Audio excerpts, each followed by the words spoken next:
Assalamualaikum warahmatullahi wabarakatuh. Di kesempatan kali ini kita akan belajar lanjutan dari pembahasan kita sebelumnya, yaitu mengubah skripsi atau tesis menjadi artikel jurnal ilmiah.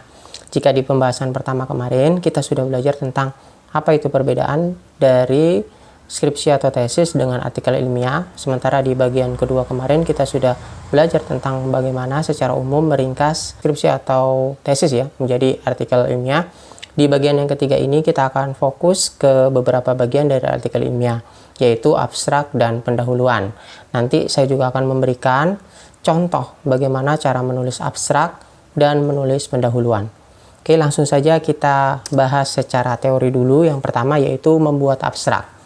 Untuk membuat abstrak itu secara paling sederhananya adalah dengan meringkas dari pendahuluan.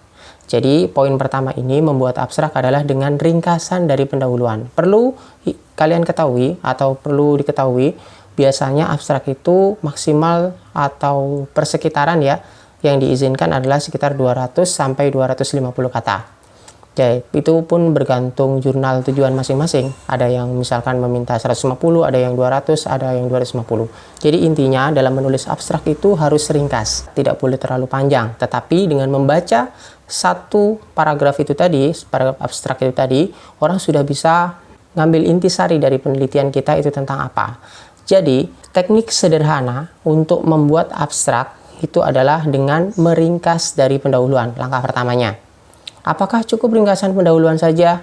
Bisa jadi, boleh. Karena untuk membuat abstrak ini juga bergantung dengan jurnal atau format jurnal yang dituju. Misalkan jurnal tertentu mensyaratkan bahwa abstraknya itu harus minimal memuat poin 1, 2, 3, maka kita harus ikuti. Tapi apabila tidak memuat syarat-syarat seperti itu, kita juga bisa membuat abstrak itu tadi hanya dari ringkasan pendahuluan. Tetapi agar lebih lengkap, kita juga bisa menambahkan dengan temuan atau hasil atau results-nya. Seperti itu. Jadi teknik paling sederhana untuk membuat abstrak adalah pertama meringkas pendahuluan menjadi hanya sekitar 200 sampai 250 kata. Lalu kita tambahkan sedikit dengan temuan. Nah, ini juga bergantung ya sekali lagi bergantung kepada format dari jurnal yang akan kita tuju. Apabila jurnal tersebut mensyaratkan poin-poin tertentu, maka kita harus tambahkan. Tapi jika tidak, kita cukup meringkas dari pendahuluan dan menambahkan sedikit temuan. Seperti itu. Nah, jika memungkinkan di abstrak ini juga, paling tidak kalau ini kalian ingin agak lengkap abstraknya atau memenuhi standar yang baik, maka paling tidak memenuhi beberapa unsur ini, yaitu yang pertama, motivasi dalam penelitian. Artinya itu mengapa Anda melakukan penelitian ini, terus apa yang menarik tentang hal itu, jadi seperti itu. Terus yang kedua, pertanyaan atau pernyataan masalah, atau juga bisa tujuan. Jadi cukup satu kalimat begitu aja. Ini tentang apa? Pertanyaan atau pernyataan, apa yang akan Anda jawab dari masalah, atau masalah apa yang akan Anda pecahkan, atau tujuan dari penelitian Anda itu apa. Seperti itu. Dan yang ketiga, itu paling tidak memuat tentang pendekatan atau metodologinya. Jadi bagaimana langkah dalam menjawab pernyataan masalah tadi sebelum pertanyaan atau masalah yang akan kita pecahkan tadi. Selanjutnya memuat paling tidak hasil atau temuan apa yang kita dapatkan dari penelitian yang sudah kita lakukan. Dan selanjutnya rekomendasi atau simpulan dari penelitian itu tadi. Seperti itu. Jadi paling tidak memuat 5 poin ini tadi kalau ingin abstraknya lebih lengkap. Nah, mengenai urutan dari 5 poin ini apakah harus urut? Tidak. Jadi kita bisa mengacak-acaknya. Jadi tidak harus urut, pertama itu harus motivasi dulu, kedua itu harus pertanyaan atau pernyataan atau tujuan, ketiga harus metode, tidak. Hasil dulu pun tidak masalah. Nah, ini sebagai contoh, mungkin ini ada contoh. Nah, ini ada contoh yaitu dari artikel yang saya tulis dulu, yaitu judulnya History of Mathematics for Teaching Mathematics, The Case of Indonesian Perspective Teachers, Belief and Attitudes. Jadi paling tidak kalau kita bedah dari abstrak ini, contoh abstrak ini, dari beberapa poin yaitu motivasi, tujuan, metode, hasil, simpulan atau rekomendasi. Yang pertama, di abstrak ini yang di warna biru itu, The Inclusion of History of Mathematics, in the official mathematics textbook published by Indonesian Ministry of Education and Culture become an essential aspect in supporting the national curriculum of mathematics education. Jadi di poin pertama, kalimat pertama ini adalah motivasinya. Kenapa hal ini menarik, penelitian ini untuk diangkat. Seperti itu. Yang kedua, itu tujuan atau pernyataan masalah atau pertanyaan ya. Nah, tapi di sini saya memilih dengan tujuan yang poin hitam itu. This study aim to examine Indonesian prospective mathematics teachers pedagogical attitudes and beliefs in using history of mathematics to teach mathematics. Jadi yang poin kedua itu. Terus yang ketiga yang warna kuning itu tentang metodenya. Satu kalimat saja cukup kan. Nah, 305 prospective teachers from 9 atau 9 universities Indonesia were involved as the respondent. Jadi melibatkan 305 orang itu tadi. Nah, ini tentang kita bicara di metodenya. Data were collect using questionnaire of attitude and belief in using history of mathematics to teach mathematics. Jadi poin kuning itu tentang metodenya. Terus yang poin hijau itu tentang menunjukkan gambaran dari hasil dari penelitian itu. The results show that prospective teachers had positive attitudes and belief in using history of mathematics to teach mathematics dan seterusnya. However, dan seterusnya itu masih poin tentang hasil. Dan yang terakhir, yang keempat ya, poinnya yaitu poin simpulan atau rekomendasi dari penelitian itu atau temuan interpretasi peneliti terhadap hasil. Yaitu, this study recommend that involving the history of mathematics course is vital in supporting the prospective teachers learning process as a part of their future professional bla bla bla dan seterusnya. Jadi paling tidak di abstrak ini memuat 5 poin itu tadi. Yang pertama motivasi, tujuan, metode, hasil, simpulan atau rekomendasi. Jadi apakah harus lengkap seperti ini? Tidak. Tapi paling tidak kalau saudara ingin lebih bagus maka bisa dilengkapkan seperti ini. Dan urutannya apakah harus seperti ini? Tidak juga. Urutannya bisa dibolak-balik. Saudara ingin misalkan mau hasilnya dulu, itu tidak masalah. Yang penting susunannya nyambung ya kan, seperti itu. Ini adalah tentang bagian dari abstrak. Bagaimana menulis abstrak, paling tidak cukup 1 kalimat, 2 kalimat itu sudah cukup untuk setiap poin itu tadi. Terus yang selanjutnya adalah tentang pendahuluan. Nah, bagaimana kita mengubah pendahuluan dari skripsi atau tesis menjadi pendahuluan artikel ilmiah? Yang jelas, pendahuluan artikel ilmiah itu harus lebih ringkas daripada pendahuluan skripsi atau tesis. Jadi, pertanyaan pertama yang harus kita lakukan adalah menjadikan pendahuluan itu menjadi lebih ringkas. Poin-poin yang tidak terlalu penting itu bisa dibuang. Fokus ke permasalahan, seperti itu. Yang kedua, lengkapi dengan rujukan hasil studi penelitian terdahulu. Akan lebih baik jika ada yang dari jurnal tujuan. Jadi ini penting ya. Jadi kalau misalkan di skripsi saudara sudah baik, misalkan sudah dilengkapi rujukan-rujukan, ya baik, itu tinggal ditambahkan. Tapi kalau tidak, misalkan saudara harus menambahkan rujukan-rujukan. Bagaimana contohnya nanti kita akan membahas di contoh habis ini. Terus akan lebih baik, nah ini catatan ini. Ini penting kalau misalkan saudara ingin berharap keterima artikelnya di jurnal tujuan itu tadi, akan lebih baik kalau menyertakan rujukan-rujukannya itu salah satu atau beberapa rujukan itu yang artikel berasal dari jurnal yang akan kita submit, akan kita tuju tersebut. Jadi saudara harus pilih beberapa artikel dari sana atau satu atau minimal satu. Terus kita jadikan rujukan seperti itu. Itu untuk meyakinkan kepada editor bahwa kita ini benar-benar ingin menghargai lah jurnal tujuan tersebut. Seperti itu. Selanjutnya, jika skripsi terdiri dari lebih dari satu rumusan masalah. Biasa kan dalam penelitian kan biasanya teman-teman atau kita biasanya kan beberapa rumusan masalah.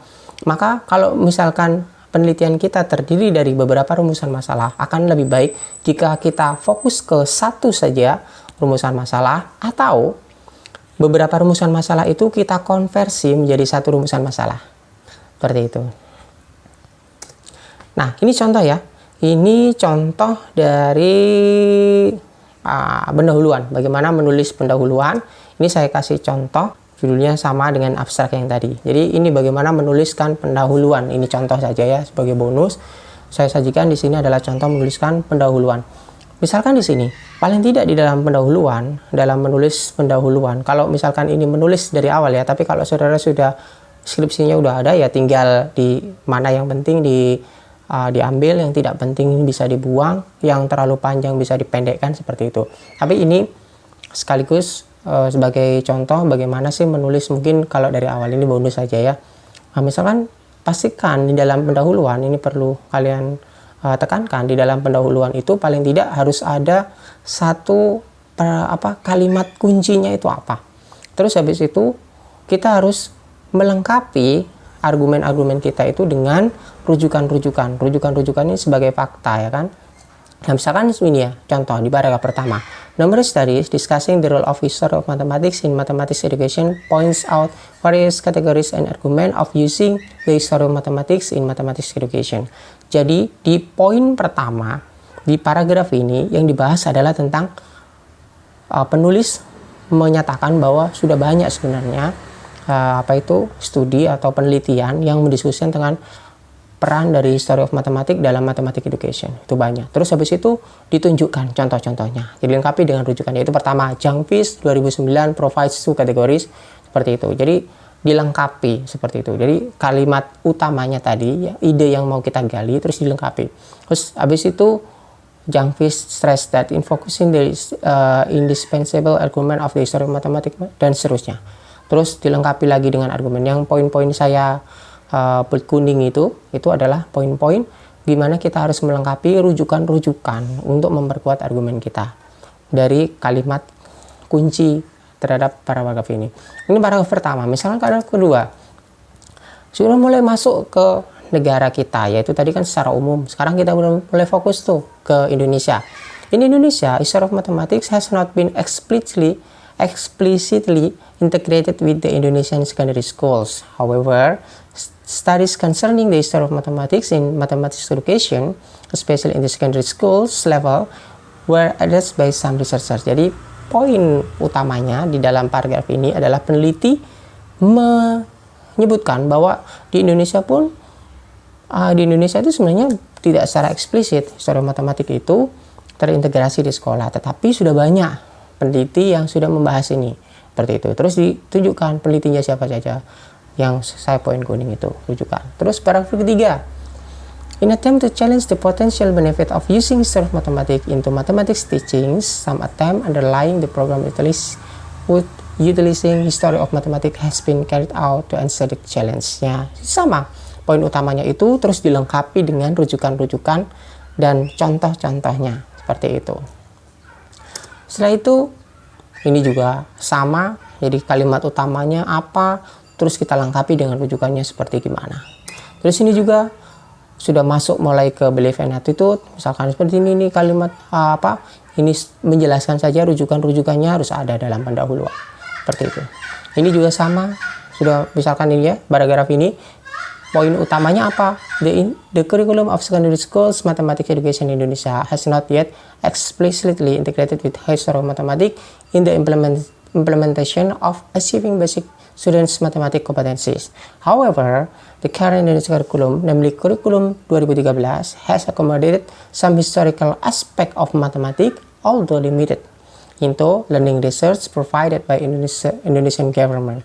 Jadi ini menunjukkan walaupun tidak secara eksplisit itu diintegrasikan history of mathematics itu tadi, tetapi di dalam buku Kurikulum 13 itu tadi sudah unsur-unsur history of mathematics itu sudah ada. Nah, terus disebutkan rujukannya gimana, rujukannya ini, contohnya seperti apa, seperti itu. Terus habis itu sama seperti itu, ada kalimat utama kuncinya apa, dilengkapi dengan rujukan-rujukan. Kalimat kuncinya apa, sampai di bagian akhir di sini kita menunjukkan fokus penelitian ini apa. This study focus on the attitudes and beliefs of prospective teachers towards using the history of mathematics in teaching mathematics.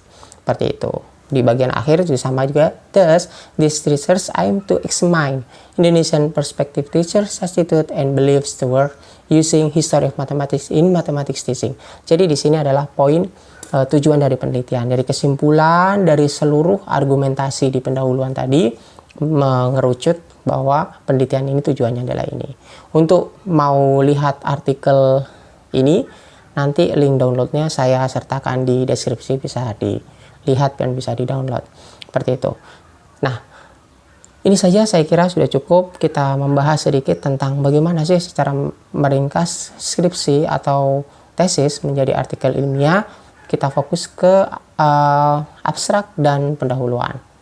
Silahkan dibagikan video ini jika bermanfaat. Semoga memberikan alternatif pengetahuan baru. Saya akhiri, terima kasih. Assalamualaikum warahmatullahi wabarakatuh.